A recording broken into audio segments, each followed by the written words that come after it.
Bir də bomba tema çıxıbdır təzə. Çıtan çıtan, nə qədər ləzzətli. Çıtan çıtan, nə qədər ləzzətli.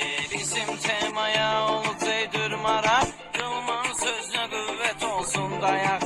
Bir kasa küftə bozbaş inənərək. Çıtan çıtan, nə qədər ləzzətli. Çıtan çıtan, nə qədər ləzzətli.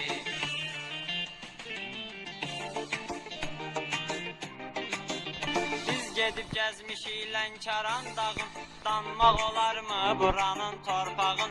Lənkəranın gəl yeşorun qaymağın. Çıtan çıtan, nə qədər ləzzətli. Çıtan çıtan, nə qədər ləzzətli.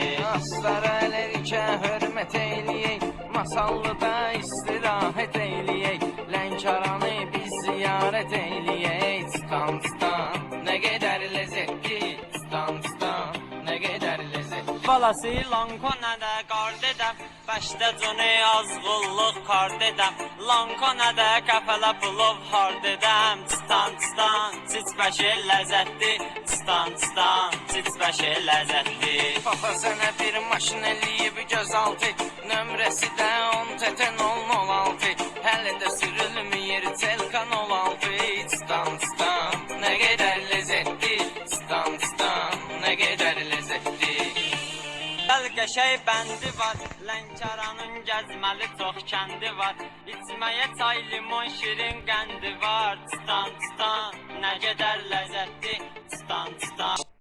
Quşlar nə qədər gözləyir bizi, gecəni